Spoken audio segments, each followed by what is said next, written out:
Well, hello everyone and welcome to my home garden. We're going to be emphasising the home garden a little bit more moving forward. But one thing that I've managed to obtain this week is a Belfast sink. Now I've got several Belfast sinks in my collection, so this is actually my fourth Belfast sink.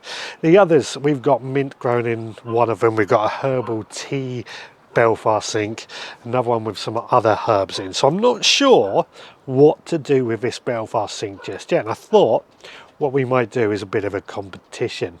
So if you can suggest the best thing or make a suggestion of what to grow in this Belfast sink now that we have one more, you might be in with a chance to win tickets to Gardeners World Live. There are details on our website at veggrowpodcast.co.uk. But I'm looking for some suggestions of what to do with that. But that's not what I'm really here to do. Let's carry on. I'll show you what I want to do. Now would you look at this? I've just noticed our rhubarb is putting up this flower spike. This is not uncommon, but we don't want flowers on our rhubarb because it takes the energy away from what we really want, which is the stalks. So what we're going to do, we're going to just go down here as low as we can get it and pull out the flower spike so that it is now removed.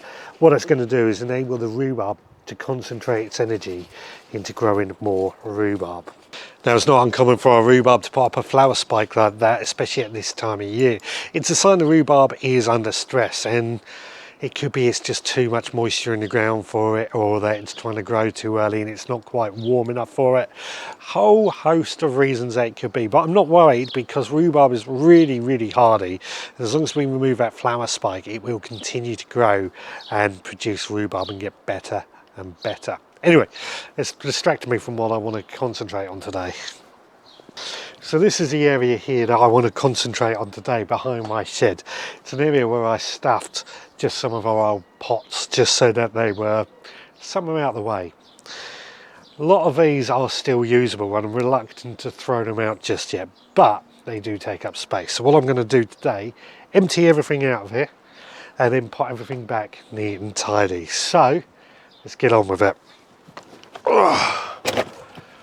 Well, it's not perfect, but it is tidier. And I've got all those pots into basically dustbins behind here. I've used them dustbins because they're fairly convenient. They should keep the pots dry, stop them from blowing around, and just basically store them away a little bit easier. Plus they're fairly light to move should I need to get more out. What we're going to have to do is just start using them up, starting from the front and moving all our way back until they are all used up and not needed anymore, shall we say.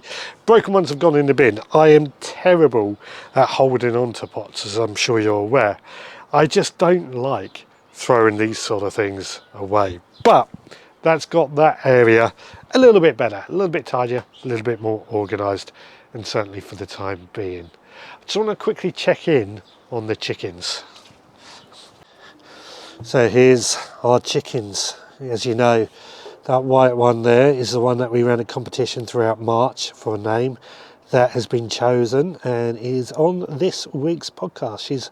She's doing pretty well. She hasn't started laying an egg yet, although I'm expecting her to lay at any moment now. We've got Bear, she's 9 years old now. She's doing really well. She doesn't lay eggs. She's pretty much just there. She's hiding in the home, but she's pretty much there as a pet. The other white one down towards the front, Gertie, she lays eggs every few days. She's still very much bossing them all around, as you can see. And then Equinox just down the back there. It's very timid still, but we're getting there. We are getting there slowly. But yeah, garden's just starting to come together and we're starting to be able to really, it's dried out just enough at the moment that we can start getting things growing. But keep tuned, we're gonna start trying to feature more of this home plot in future videos. Right, I'm gonna wrap this one up and I'll see you again next time. Please take care.